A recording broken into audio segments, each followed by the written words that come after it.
Hello, welcome to the Nursery Phonics Workshop. What do we teach in nursery?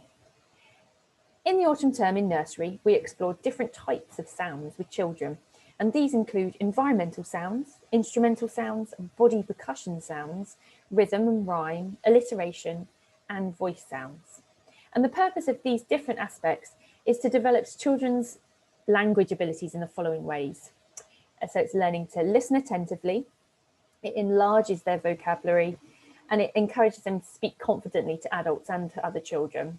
And it discriminates between different sounds that they can hear, and it helps them to reproduce audibly the sounds that they can hear. And how can you help your child at home? So you can also do the things that we do in nursery. So listening and comparing the sounds of different toys or musical instruments, making sounds a part of your storytelling, singing songs and rhymes, clapping along to words or songs, and introducing rhyming words. Not only do we explore different sounds, we also share lots and lots of stories. Stories provide a wealth of language we don't use in everyday talk. The more stories, poems, and nursery rhymes children know well, the more easily they will be able to understand what they read when they can read. And children thrive on repetition. So the more you read the story, the more the story belongs to your child. So one of the main focuses in nursery is that we read stories and rhymes to children and develop their language. Once the children know a story really well, put children into role as a character and retell the story using story language. In our school, we make time to read stories every day.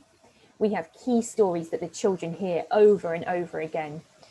The children in nursery at the moment love We're Going on a Bear Hunt, and you'll quite often hear them saying, you can't go over it, you can't go under it, we have to go through it. We help children to learn words and phrases from the story. Again, how can you help your child at home? So read for fun on most days and share meal times and talk together as that develops their vocabulary. Cut down on TV viewing and do things together like visit local places like farms and parks and museums. And teach children new skills and knowledge like cooking or drawing, music and sport. And also take the time to listen to one another. So these are 10 things that your child learns when you read aloud stories and poems every day. So number 1, they sustain attention. They appreciate rhythm and rhyme. They build pictures in their minds from the words on the page, and they can understand humour and irony. They use new words and phrases in different contexts and later in writing. They learn new vocabulary and knowledge of the world, and they think about characters' feelings and use appropriate voices. They're able to follow a plot with all its twists and turns, and then they can understand suspense and predict what's about to happen next. They can also link sentences and ideas from one passage to the next. Here are some top tips for story time. So, number 1, you can make it a treat. Introduce each new book with excitement. And number 2, make it a special quiet time. You could cuddle up and have a read of the book together. Show curiosity in what you're reading. Read stories once without stopping so they can enjoy the whole story. And if you think your child might not understand something, say something like, oh, I think that's what's happening here, is that? Chat about the story. I wonder why he did that. Oh no, I hope she's not going to... And avoid asking questions to test what they remember. Link to other stories and experiences you have shared. For example, this reminds me of... And then read favourites over and over again. Encourage your child to join in with the bits that they know. Avoid saying, not that story again.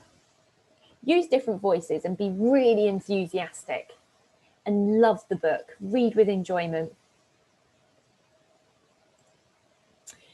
We start to teach the children pure sounds in nursery. So we pronounce the sounds clearly using pure sounds. So we say not m, s, not s, so that your child will be able to blend these sounds together to make words more easily. So before we start teaching those set 1 sounds, we practice using sounds and pictures. We use Freg Talk to teach oral blending. So that is, if we were to ask them to go and get their coat, we'd ask them to go and get their coats. And then we also teach children to name the pictures.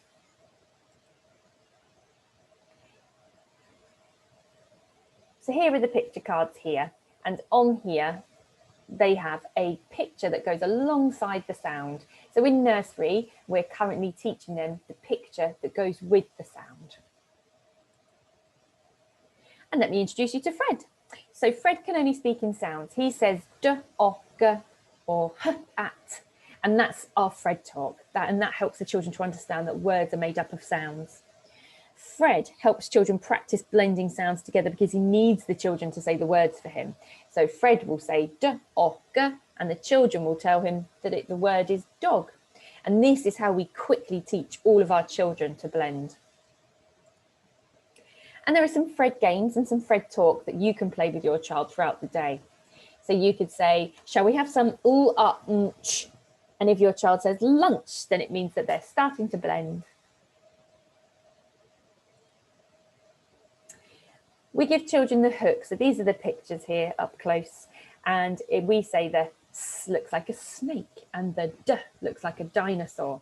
So we teach the children to name the mnemonic pictures before they learn the sound. And this means that children learn to read and write the sounds really easily. On the Ruth Miskin website, which is the person that does the Read Write Inc program, you can find all the Read Write Inc videos. So if you need any further support, there's some videos there to support you. And there's some sound blending ones as well. But also feel free to email the school and if you have any questions and we can help you. Thanks for watching.